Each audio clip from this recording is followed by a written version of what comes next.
Hey vinyl community, it's Dwayne Rocket Duck coming back to you with another recent finds video. This is some stuff I picked up in Edmonton when I was there a couple weeks ago. I hadn't been there for 2 months, so I sort of went nuts and spent way more money than I should have. Anyways, first place I went to, I was there Friday for my eye doctor's appointment, and I stay overnight usually because I get the injections in my eye, and then my eye's kind of sore and my vision's kind of blurry, so I don't want to drive back to Lloydminster for 2.5, 3 hours with a blurry vision. Anyways, I stayed overnight, and Saturday I hit up a place called Eroc Records. It's in a big flea market there that's only open Saturdays and Sundays. But I did find a few things.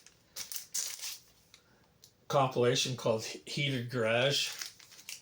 This was one from Record Store Day that I didn't see on Record Store Day, but he had one that he'd just gotten in recently, so I'm glad I got it. It's a compilation that says Toasty Treasures from Minnesota Key Bank Studios. And there's the track listing on the back. And it comes with a little booklet inside. It kind of tells you the story of the studio, and then it tells you a bit about some of the artists on there. And apparently the studio was, when it first opened, it was mostly doing polka music, and then in the 60s it started to do some rock and roll stuff. And most of this stuff on here is from the early 60s to mid 60s, and it's one of those comps of probably, at least myself, I haven't heard of most of the bands on here. And there was one interesting thing for Canadian such as myself. Right there you can see a track by the Swingin' Canadians, and I couldn't find out hardly any information about them. I believe they're from Saskatoon, my hometown, and apparently they were quite popular back in the day in the late 50s, early 60s, and did a lot of big dances and around the prairies, and then they sometimes hit the upper states in the US. And there's a little quote in there from the son of the leader of the Swingin' Canadians that said the reason they went and recorded at the studio in Minnesota, it was at the time in Saskatchewan there was no place to do any recording. There was no studios. The closest studios to do recording was in Toronto. So he said that they went to this studio in Minneapolis because it was closer than going to Toronto. So anyways, there you go. Some info about a Canadian band on this compilation. Also picked up, got a copy of the first Nazareth album, self-titled. It came out, I think, in 72, yep. And I've been looking for this album for a while. I don't know why, it's really hard to find. This one, I'm not sure if this is a reissue or not, but it's in really minty condition. So I think this one is, except for the next album they released called Exercises, which I didn't like because it was way too laid back. I had bought a reissue and I sold it because I didn't like it. But I do have this one now. So my early Deep Purple my early Nazareth is complete now. And the reason I was thinking Deep Purple is because I also got this one while I was there. This is their third album, and this one has that crazy painting. I forget when this was done. The original painting was from a fellow named Hieronymus Bosch, I think it was. Anyways, and this is one of those weird ones. It opens weird. So that's Deep Purple, their third self-titled.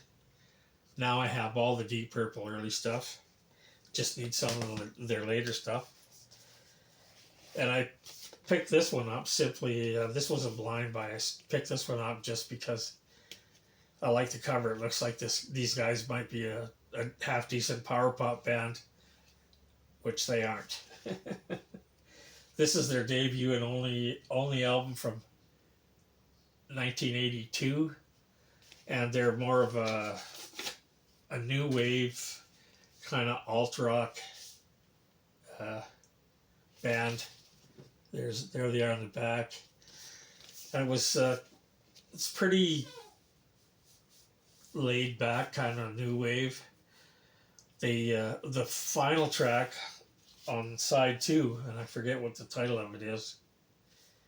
The tracks on here aren't in order, but they started to really rock out on the last track, which if they would have done that through the whole album, just rocked a little harder, this might have been a half decent new wave album rather than a mediocre one that it is. So I also went to another store that I always go to when I'm there, or usually, called Freecloud Records, and I picked up a copy of this one. Finally got a copy. I don't know why it's taken me so long to get this album. The Count 5 Psychotic Reaction, which was a big hit for them back in 1966, I think. Yes, when this album came out. And like I said, I don't know why it's been taking me so long to get this. Because I remember back in 66, listening to it on the radio, that song. Here's the track listing. And then I didn't spend much time in Freecloud because I wanted to get home. I don't like driving in the dark, so I wanted to get home early. But I did pick up this Man album. It's one that I don't have, Welsh connection, and of course, they're a band from Wales. So this is one of their later albums. So another Man album for my collection. Now I stopped at a place called Listen Records. And I just might have hit him just at the right time because he had just taken in a collection, bought a used collection from somebody that had a bunch of Dwarves albums, which I'm a fan of. They're a punk band from Chicago. I think actually they're living in San Francisco now, but they're originally from Chicago. And this is a compilation album called Free Cocaine, 1986 to 1988. And it's got a bunch of different tracks from various albums. And then I think there's some outtakes and B-sides and stuff like that on there. And this is the original version because it was re-released in 2011, I think, with a different cover. It just had a cover of the band on the front. And this is a double album. More Dwarves. This is a reissue of their first. A reissue of their Lucifer's Crank 7-inch single. This is just a 12-inch reissue with the same tracks. And this one's called Toolin' for a Warm Tea Bag. And it has the different cover art than the single had. And then another one. This again is a reissue from 2013, and this album was originally called The Dwarves Are Younger and Good Looking, but this reissue has an extra LP in it, which is has alternate versions, B-sides, and one side is a live radio session from 1997. And they changed the title to The Dwarves Are Young and Even Better Looking. Oh, and hopefully I don't get in trouble for that cover, which the Dwarves are notorious for, is having naked women on the covers of their albums. And here's a later Dwarves album. This one's called Are Born Again. And oops, I did it again. I already own this one. But when I see something that I'm not sure about, but I don't want to take a chance at losing it if I don't have it, I'll buy it, even if I might have it. And every now and again, I get home and find out, yes, you do have it. So what I'll do is I'll listen to both copies and keep the best one and put the other copy in my for sale bins.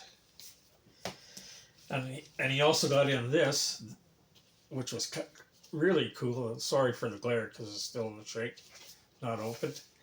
The Super Suckers, Get It Together. And I already have this album, but this is a special edition album. It's got that kind of embossed front and back.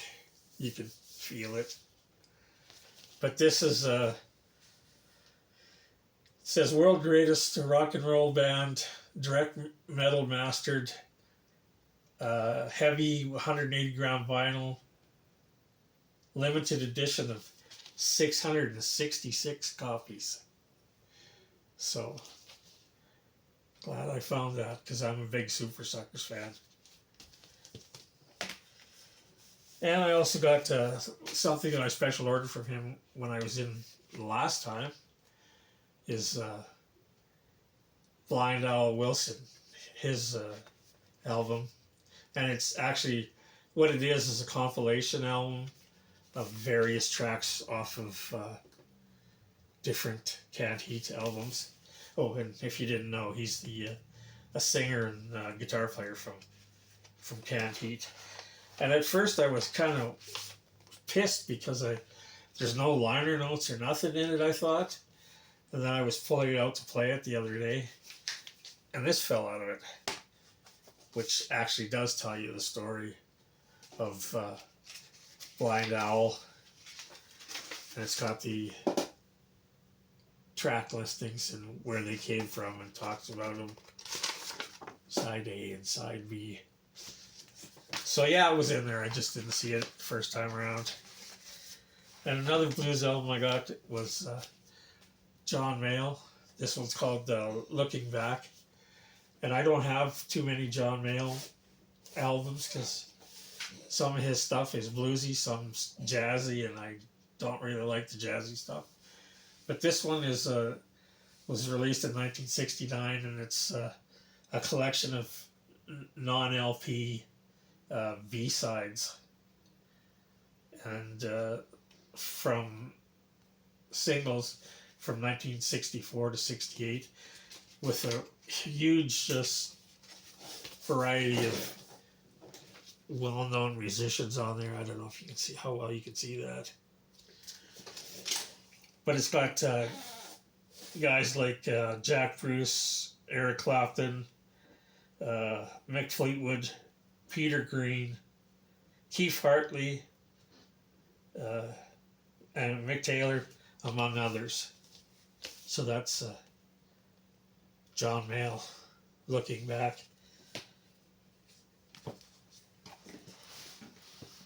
And then lastly, I went to another store in Edmonton that's called Record Collector's Paradise, which is probably one of the biggest used record stores with the biggest selection of used records, they claim, in Western Canada, which is probably true. But what they did is just recently, it had only been open for a while when I got there a couple of weeks ago, they opened another section to their store, which they put in. They had some big collections they got in, and one of them had sealed stuff. but you can't get at it from the main store. It's in the same building, but you have to go outside and go in a different door to get to the other part of the, and it's even got a different name. I forget what the name is, but it's all the same store. Anyways, in the main store, I picked up this Deviant's third album, reissued in 2020. It was originally released in '69, and they're kind of a hard rock, psychedelic, weird, with a bit of weirdness thrown in. Anyways, two of the guys on there, in the band, after this album left the band and started the Pink Fairies. That was Russell Hunter, drummer, and Duncan Sanderson, bass player. So I have all three of the early ones now. And I picked up this one 10 years after Alvin Lee and Company. And I picked this up because I saw somebody on YouTube talking about this. And this is a 1972 reissue, or not reissue, release. And it's what it is like outtakes and stuff they didn't use for other albums. And what it actually appears to be is a cash-in record. D-Ram released this record after 10 years after, went to Columbia, and their first album on Columbia was Space and Time, which had the big hit I'd Love to Change the World. So see how 10 years after was like high up on the charts. D-Ram decided to put out this album, and it's not the greatest of stuff, but it's still an interesting album. I think there's a live track on there, well worth having, even though it's kind of like substandard material. There's the guys in the band. And I also picked up this one. I've seen this one on some YouTube channels before. It's called Nitsinger, Live Better Electrically. And this is the third album from 1976 by John Nitsinger. That's the main guy in the band. And it's a hard rock with touches of blues and funk. And John Nitsinger's from Texas, so some Texas-style blues and funk. Then I picked up this one because I've also seen this one on other YouTube channels, talking about how this guy, I think that's in there, Terry Reid, was asked to join the new Yardbirds just before they became Led Zeppelin. And apparently he turned them down and suggested Robert Plant and John Bonham for the band. But anyways, this is the debut album released in 1968. And yeah, the guy's got a great voice on here, but I don't know, I'll have to listen to it some more. I didn't think it was that great of an album, but like I said, I only listened to it once, so I'll have to listen to it some more. I picked up this one, and the only reason I picked this one up is because there was a little sticker up here that said co-founder of Rhino Records, and that's him right there, I think. His name is Harold Bronson, and this is his band called Low Numbers, and it's the album's called Twist Again with the Low Numbers. And this is the only album they released, and that came out in 1977. And it's kind of a garage rock, power pop, mod kind of record. And I'm assuming that because he founded Rhino Records. And I don't know if Rhino Records, if their numbering goes in order, but this thing is like RN004. So I don't know. Is that the fourth album that Rhino ever released? Was this one? If you know, let me know in the comments. But anyways, it's okay. It's nothing great, but it's still pretty good. And then I went into the new section. Sorry, I'm trying to get a drink of water. I'm taking this new medication for my back, and it just makes my throat really dry. But I went into the new section of Record Collector's Paradise, and I think they call it North Wing Records. I'm not sure, but I think that's what they call it. Anyways, I picked up a bunch of stuff in there too, after I'd already been in their main store. Picked this one up, Atlee, called Flying Ahead. And the reason I picked this up was because the leader of this band put out a solo album after this band packed it in. And his name was, what is his name? Atlee Jaeger. So I figured, well, I really liked his solo stuff. I'd like to hear this band he was in. So I was lucky I found this. It was their debut and only album from 1970, and it's a hard rock kind of record.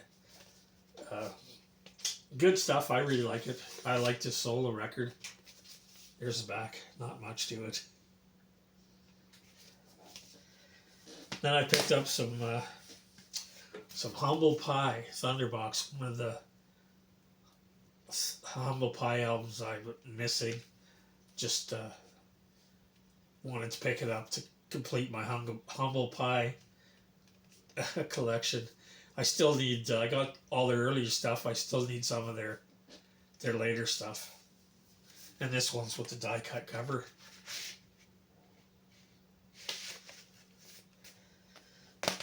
And another one I picked up,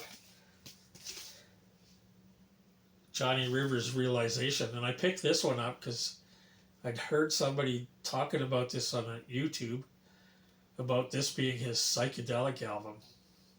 And, well, I don't know, there is a few kind of psychedelic tunes. He does a cover of Hey Joe on here, and some other covers he does. What's the other one? Oh, going back to Positively 4th Street, which is Bob Dylan. And I think there's another. Oh, he does a cover version of Whiter Shade of Blues. But I don't think this album's over psychedelic. It's more folky, I think, than anything else. Anyways, like I said, I've only listened to it once, so I'll have to listen to it a couple of more times and decide if I'm going to keep it or not. And here's one that surprised me. I've had this album before, way back in the day, and I got rid of it because I didn't like it. But I wanted to try it again. And I did, and I really like this one. It's the debut album, 1973. And this is a band that was put together with Andy Fraser from Free and Chris Spedding. He plays guitar. And it has a sound that reminds me a bit of Bad Company. So I really like this album. So I know they've released at least one, maybe two other ones. So I'll have to keep an eye out for that. And it's called First Water. There's a picture of the band on the back. Then I got this one. This is another one of those weird ones, which, you know, you have to figure out which way it opens up. So this is the way I guess it's supposed to be, because this way is like upside down. But it's the Streetwalkers, and I think, I forget which album in their catalog it was. Might have been their, oops, It might have been their second album, because I have one of their other albums called Red Card that I liked, so I decided to pick this one up when I saw it there. And it opens up like that. So I haven't listened to it yet, so I don't really know what it's like. Here's another one, Tucky Buzzard album, and this is their fifth and final album from 1973, and they're a British hard rock band. And Tucky Buzzard, I think, yeah, their other albums are really hard to find. I was actually sort of lucky that I probably found this one. There's another one of their albums called All Right Tonight that you do see around now and again, but the rest of their catalog, it's really hard to find. So lucky I got this one. Tucky Buzzard. Oh, and again, there's the band in the back with the track listings.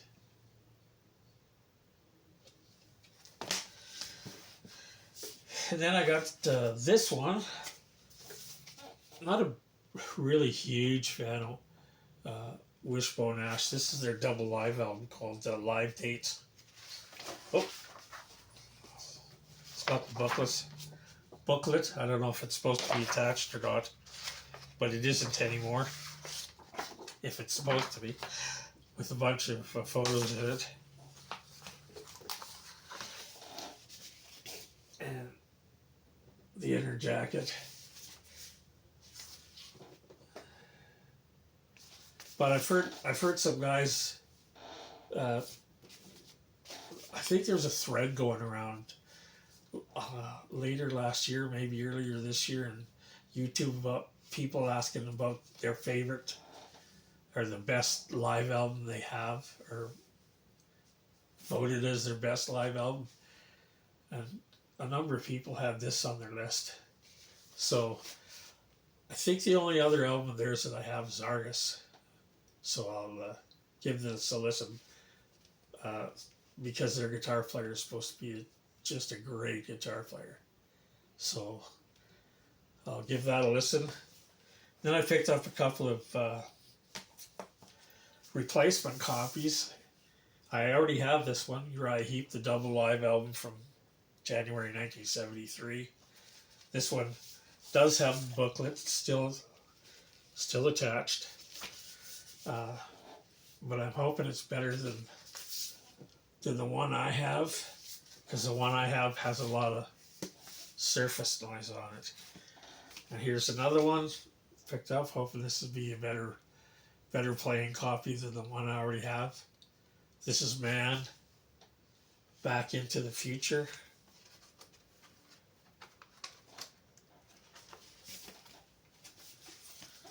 So, like, once again, I hope this one is in better shape than the one I have. So that's it. That was my recent finds in Edmonton for June.